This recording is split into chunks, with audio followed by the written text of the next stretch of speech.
Assalamualaikum warahmatullahi wabarakatuh. Kepada yang terhormat Ibu Kepala SLB Tunas Harapan 4, Ibu Maksuniati, dan kepada yang terhormat Ibu Bapak Guru SLB Tunas Harapan 4 yang selalu berbahagia. Pertama adalah kita panjatkan puji syukur kita kepada Tuhan Yang Maha Esa yang telah memberikan kita kesehatan supaya kita sehingga kita bisa berkumpul di acara implementasi pemahaman ini dengan keadaan sehat walafiat. Amin. Salawat serta salam tetap tercurahkan kepada junjungan kita Nabi besar Muhammad Sallallahu Alaihi Wasallam yang telah membimbing kita dari jalan gulita menuju jalan terang benerang, yaitu agama Islam.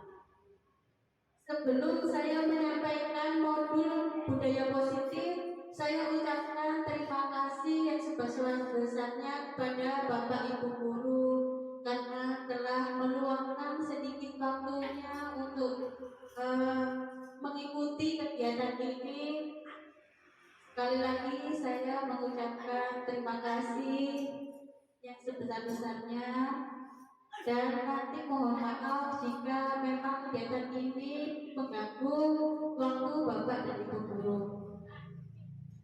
Baik Bapak dan Ibu Guru, saya mulai. Untuk kegiatan kita hari ini adalah implementasi pemahaman dan pengalaman dalam menerapkan budaya positif. Pemahaman dan pengalaman dalam menerapkan budaya positif oleh Vina Septiansari, calon guru penggerak angkatan 9 Kabupaten Jombang dari SLB Tunas Harapan 4 Sumombito. Budaya positif ini merupakan perwujudan dari nilai-nilai atau keyakinan universal yang diterapkan di sekolah. Budaya positif diyakini mampu menciptakan kolaborasi antar warga sekolah, dan jika terlaksana dengan baik akan menciptakan pribadi-pribadi yang berkualitas dan berkarakter baik sesuai dengan profil pelajar Pancasila. Profil pelajar Pancasila itu kan ada 6 elemen dimensi ya. Dimensi berkebinekaan global, dimensi mandiri, kreatif.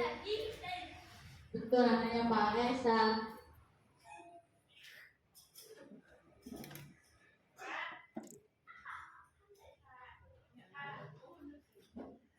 Konsep inti yang akan saya jabarkan pada hari ini itu ada 7.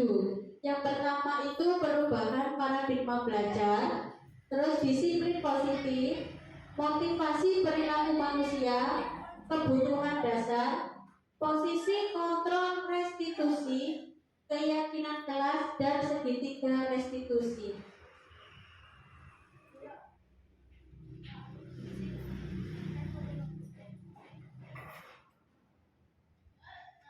Untuk yang pertama yaitu pembelajaran dengan paradigma baru atau yang biasa kita sebut dengan Merdeka Belajar, kurikulum Merdeka. Ini merupakan pembelajaran yang berorientasi pada penguatan kompetensi dan pengembangan karakter yang sesuai dengan dimensi profil pelajar Pancasila.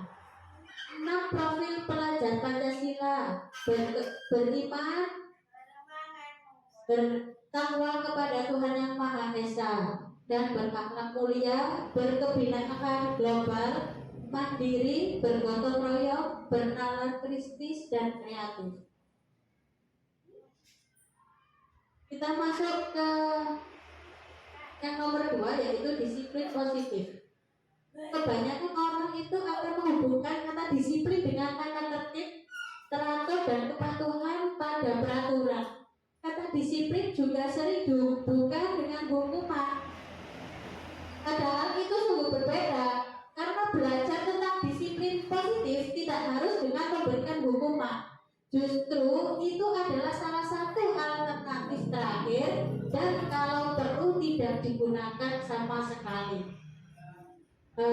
Saya beri pertanyaan dulu ya. sebelum kita mau pergi ke kota, kita naik sepeda motor, itu kan kita pasti bawa helm, ya. Itu kenapa? Kenapa kita pakai helm? Ada yang mau jawab? Oh ya, enggak. Terima kasih Bu ya sebelumnya. Pertanyaannya, kenapa kita harus memakai helm sebelum kita bepergian? Yang pertama yaitu untuk melindungi kepala kita apabila ya jangan sampai terjadi laka di jalan. Dan yang kedua, untuk mematuhi peraturan lalu lintas. Seperti itu ya, terima kasih. Terima kasih Bu Mia, kita beli aplaus dulu untuk Bu Mia. Ya sama seperti itu, kita disiplin memakai helm. Itu kan sebenarnya memang supaya tidak ditilang. Dan itu kan berarti kita takut pada hukuman. Ya, padahal sebenarnya harusnya kita harus sadar akan diri kita untuk kita melindungi kepala kita. Itu gambaran yang akan kita bahas.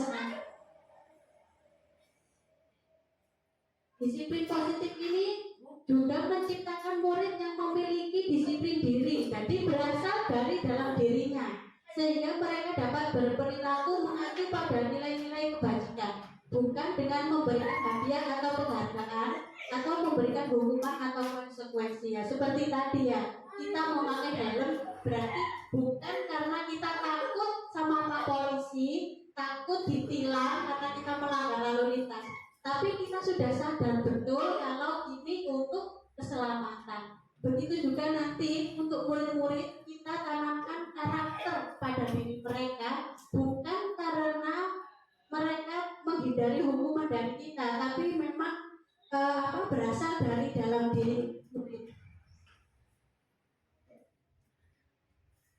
Motivasi perilaku manusia ini dibedakan menjadi 3. Yang pertama itu untuk menghindari hukuman.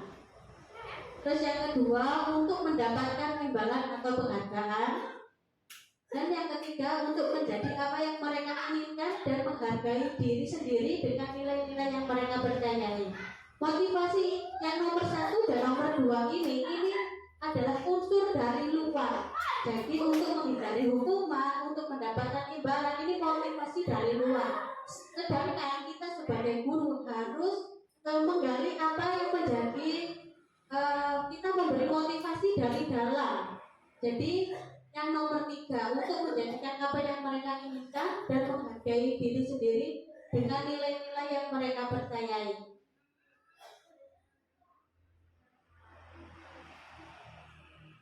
Nah, untuk mewujudkan itu semua kita tuh harus mengetahui kebutuhan dasar. Kebutuhan dasar mereka itu apa? Kebutuhan dasar yang belum mereka penuhi itu apa?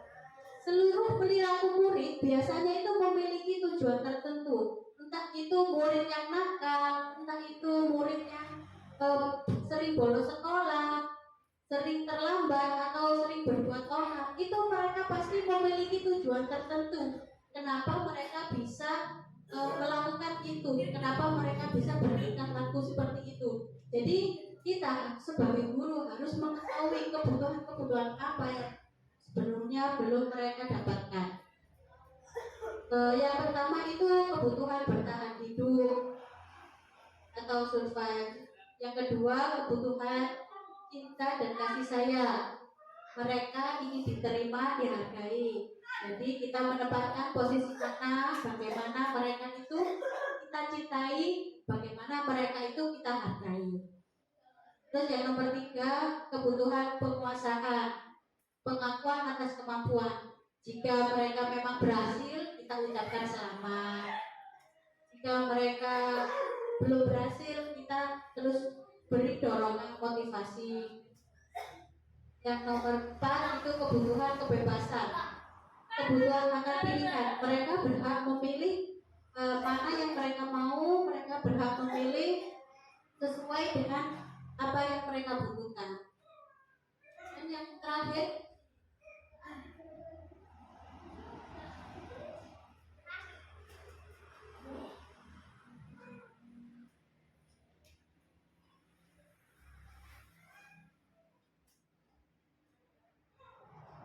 Dan yang terakhir itu kebutuhan kesenangan. Jadi kita tahu bahwa anak-anak itu harusnya mereka apa yang mereka senangi. Jadi itu merupakan kebutuhan mereka. Mereka ingin melakukan apa supaya mereka hatinya senang. Itu merupakan kebutuhan dasar mereka.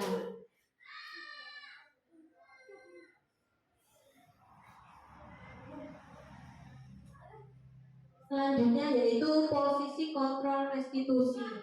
Restitusi adalah proses menciptakan kondisi bagi murid untuk memperbaiki kesalahan mereka, sehingga mereka bisa kembali kepada kelompok mereka dengan karakter yang lebih kuat. Jadi di sini saya beri perbedaannya ya.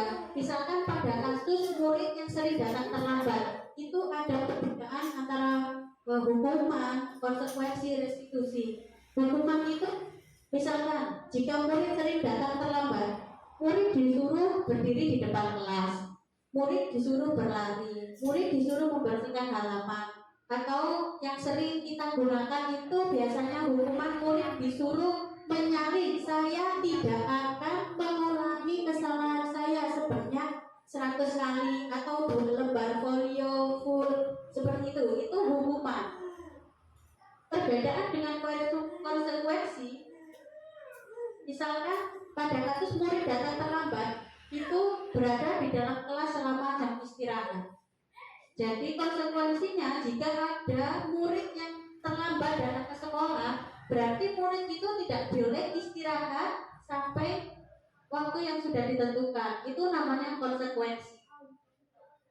Sedangkan pada restitusi, guru menanyai keyakinan kelas yang telah disepakati dan guru membantu menyelesaikan masalah. Murid terbuka dan menghormati diri dan orang lain. Jadi kalau restitusi ini digali, kenapa kok bisa terlambat? Dan guru mengajak murid itu untuk mencari solusi bagaimana cara dia supaya tidak terlambat. Itu perbedaan dari kasus murid datang terlambat. Sedangkan posisi kontrol restitusi seorang guru itu ada 5. Yang pertama, penghukum itu tadi seperti kayak kita langsung ada murid yang datang terlambat, ayo kamu berlari satu lapangan, itu seperti itu. Terus ada pembuat rasa bersalah. Pembuat rasa bersalah ini berarti posisi guru kepada murid ini seperti ini. Kamu nggak kasihan tak sama ibu itu sering menunggu kamu kapan datang. Nanti kalau kamu datang, ibu ditegur sama kepala sekolah. Nah, itu nanti membuat murid merasa bersalah. Nanti pasti murid itu merasa, oh iya kasihan ya sama Bu Rina. Nanti kalau saya telat, Bu Rina yang ditegur kepala sekolah. Nah, itu kontrol guru membuat rasa bersalah. Terus kontrol guru sebagai teman. Sebagai teman itu kayak sharing. Kenapa sih kamu kok datang terlambat? Nah, saya pun juga seperti itu sering. Jadi posisi kita memposisikan diri sebagai teman mereka. Terus posisi kontrol guru yang selanjutnya itu sebagai pemantau. Jadi kita melihat, mengamati murid-murid kita, lalu kita menuliskan pada jurnal, lalu menanyakan pada dia kenapa kok sering terlambat. Ini sudah berulang-ulang kamu sering terlambat. Jadi posisi kita itu pemantau. Dan yang posisi manajer itu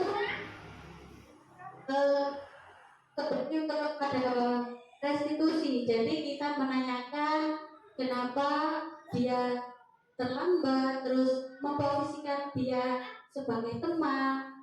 Posisi manajer itu mencakup semuanya. Untuk yang selanjutnya yaitu keyakinan kelas. Keyakinan kelas itu sesuatu yang diyakini bersama, yang berasal dari pernyataan pikiran untuk menjalin nilai-nilai kebajikan untuk diturunkan di kelas. Nah, proses membuat keyakinan kelas ini seperti ini. Pendapat murid tentang masalah dan harapan di kelas. Terus eksplorasi ide untuk mencapai kelas impian. Ambil kesimpulan dari ide, ubah ide menjadi keyakinan kelas. Contohnya seperti ini dalam suatu kelas ya, ini saya sebagai gurunya, ini contohnya Bapak Ibu yang di sini adalah muridnya. Saya menanyakan tentang masalah harapan untuk kelas ini. Harapan untuk impian itu ada nggak? Misalkan tertib kita ada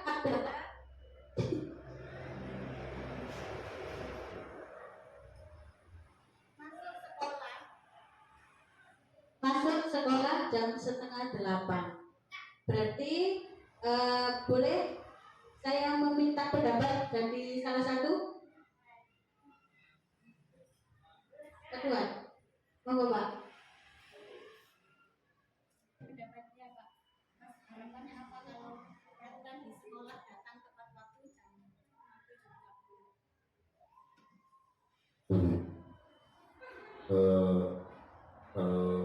Kalau pendapat saya, kalau memang kesepakatan itu sudah dibentuk dan anak-anak itu sudah mengerti, memahami, kemungkinan konservasi itu bisa berjalan dengan bagus seperti itu. Dan memang untuk peraturan itu kan sebelumnya kan diomongkan, disepakati bersama, tapi kadang-kadang untuk anak SLB ini apa tuh? Ini kan tadi model. Jadi untuk anak SLB biasanya apa? Dia itu perkembangan C biasanya yang disepakati atau apa yang dikonsensuskan itu biasanya nopo sering berubah atau gimana saya tidak tahu. Tapi kenyataannya seperti itu, biasanya anak terutama anak sih biasanya seperti itu.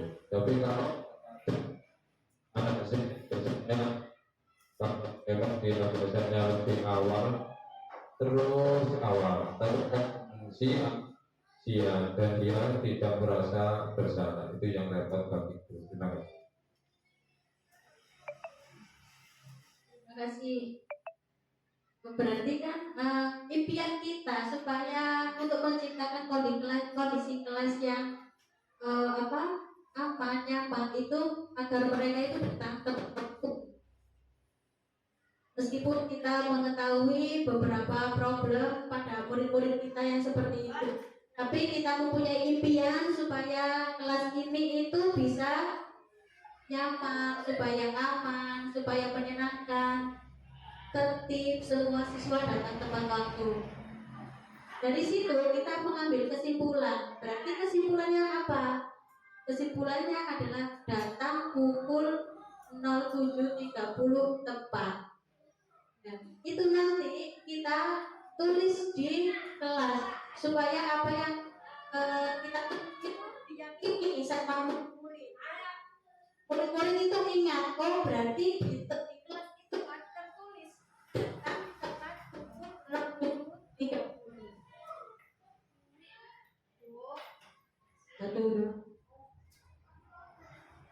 Untuk yang terakhir itu segitiga restitusi. Proses dialog yang dilakukan oleh guru bahkan juga dilakukan oleh orang tua agar dapat menghasilkan anak yang berkarakter, mandiri, bertanggung jawab, konsekuen dan berkomitmen untuk menjadi diri yang melaksanakan disiplin positif. Seperti ini ada 3 tahapan. Sebagai posisi kontrol guru tadi kan ada posisi kontrol guru sebagai manajer. Nah, sebagai manajer itu kita melakukan 3 tahapan segitiga restitusi. Yang pertama, menstabilkan identitas. Yang kedua, validasi tindakan yang salah. Dan ketiga, menanyakan keyakinan kelas. Nah, kenapa tadi saya suruh membuat keyakinan kelas? Karena pada segitiga restitusi ini ada poin tahapan yaitu menanyakan keyakinan kelas. Jadi ketika kita sudah tertulis datang tepat jam 7.30 melaksanakan piket, terus misalkan pulang tepat waktu, belajar dengan senang, menghormati sesama teman, menghargai teman, hidup rukun, mereka akan tertanam karakter dalam diri mereka. Seperti itu yang semua yang kita tulis. Jadi ketika ada permasalahan seperti ini, kita tuh kita sebagai posisi manajer melakukan 3 tahapan ini. Menstabilkan identitas. Berarti yang pertama bertanya, kenapa kok kamu saya suruh saya pakai di sini? Misalkan karena apa? Oh itu bu, saya habis bertengkar. Iya, kenapa? Berarti kita itu tanya kepada mereka biar mereka bercerita dulu. Terus yang kedua, validasi tindakan yang salah. Jadi mereka tahu kenapa kok kamu bertengkar sama ini. Ibu juga pernah dan melakukan sama seperti kamu, dan itu hal yang lumrah. Itu merupakan validasi tindakan yang salah. Terus yang ketiga, menanyakan keyakinan kelas. Itu seperti kamu tahu kan keyakinan kelas itu kita seperti apa? Tahu bu, hidup rukun. Bahkan sudah ada keyakinan hidup rukun. Nah, berarti kamu tahu kan kalau kamu salah? Iya bu, saya salah. Biasanya anak-anak seperti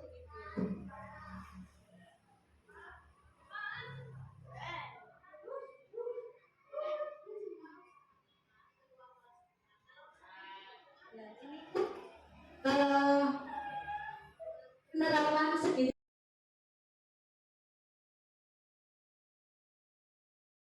Pak, ya Bu, tadi loh Bu Vina dikasih tahu sama Aan, ketua kelas kita, kalau sampean itu berantem sama Niken. Kenapa? Aku gak berantem kalau Niken. Terus? Sih gak masalah. Oh, Niken yang cari masalah sama Pean. Terus? Terus? Gue gak mau lapor. Kan gak lapor-lapor. Terus diapakan sama Niken? Kan dipukul tak sama Niken? Kan? Oh, terus sampai ngajak teman-teman jangan menjauhi Niken. Iya. Bilang sama teman-teman. Pak, Bu Vina itu dulu juga gitu. Kalau Bu Vina nggak kenapa-napa, terus ada teman yang pukul, pasti Bu Vina marah. Dan itu manusiawi. Jadi kita sebagai manusia, kalau kita tidak berbuat salah, malah diganggu sama teman, pasti kita marah. Ya. Bu Vina memaklumi kok. Kamu parahin ini Niken. Kemarin diparahi. Oh, pengen ketemu ibunya. Bu Vina sangat setuju kan sama Iva, karena Iva tidak membalas Niken. Iva dipukul Niken, tapi Iva nggak membalas memukul ya. Kan nggak berani. Ya, tapi kan ngajak teman-teman, gak usah konco Niken, seperti itu gitu. Itu ini. Oh, yang ngajak.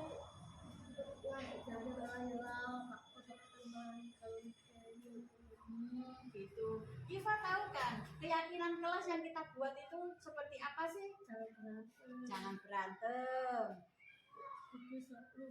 Kudu rukun. Saling menghormati. Berarti Iva perbuatannya salah atau benar? Iya salah. Dan Iva mau ya memperbaiki perbuatannya. Ya, Iva kan sudah setuju sama kesepakatan kelas kita, harus rukun sama teman-temannya ya. Ini teman-temannya sudah ada 13 orang, harus rukun semuanya ya. Dulu aku bilang coba email sampai terus kayak Oh, sekarang sudah baikan lagi. Berarti nanti ya Iva kalau diganggu teman, diganggu Niken atau diganggu siapapun, Iva harus sabar, betul, dan memaklumi ya. Nanti kalau ada yang ganggu, langsung lapor ke Bu Vina ya, jangan lapor ke teman-teman. Kalau Kak Vina tahu kalau Niken kayak dulu, bisa ada Niken. Iya betul, nanti Bu Vina yang menasehati Niken ya. Kalau Iva diganggu siapapun, nanti Iva ngomong ke Bu Vina ya. Gue akan sebelani aku. Oh, pengen banyak yang belani ya. Ya Putri, ya ini, ya Nah, ya. Kan memang pen setuju kan sama peraturan keyakinan kelas kita harus rukun semuanya ya. Iya, terima kasih ya Pak ya. Silakan duduk kembali.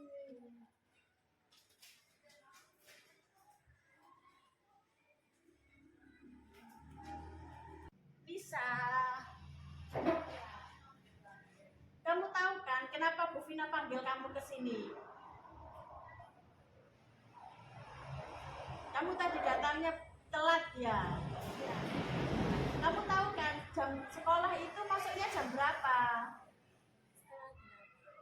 8. Tadi kamu berangkat jam berapa? Setengah 8. Berarti sampai sini kamu sudah telat, pelajaran sudah dimulai. Ya. Kenapa kamu kok bisa sampai telat itu kenapa? Ketiduran. Gak ada yang bangunin. Tidurnya kemarin malam Mata? Kemarin ketidurnya kemalaman. Ya, Bu Vina tahu kok. Bu Vina juga sering ketiduran, lupa nggak pasang alarm. Jadi waktu jamnya nggak berbunyi, Bu Vina ketiduran. Nisa, kamu tahu kan keyakinan kelas kita itu seperti apa? Iya, nggak boleh terlambat kan, ya. Berarti apa yang nanti harus dilakukan sama Nisa supaya tidak telat lagi? Pasang alarm ya. HP-nya disetel jam Loh kok jam 8? Jam 6 ya. Atau jam 5 ya, biar berangkat sekolahnya enggak terlambat. Iya, terlambat. Nisa, itu kan setuju kan dengan peraturan keyakinan kelas kita bahwa siswa tidak boleh datang terlambat. Setuju? Setuju, berarti Nisa harus datang tepat waktu gitu ya. Terima kasih Nisa. Bisa duduk.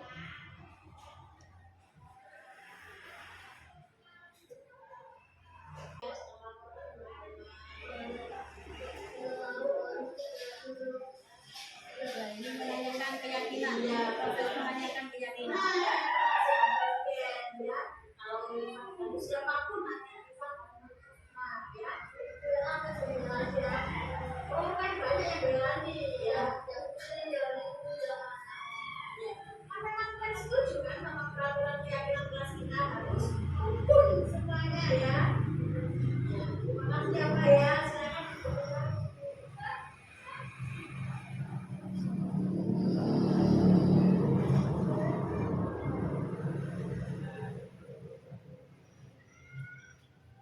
Sekian yang saya perkatakan hari ini. Semoga bisa menjadi sedikit buat ibu guru di SLB Tunas Harapan 4. Terlebihnya saya mohon maaf yang sebesar-besarnya. Wassalamualaikum warahmatullahi wabarakatuh.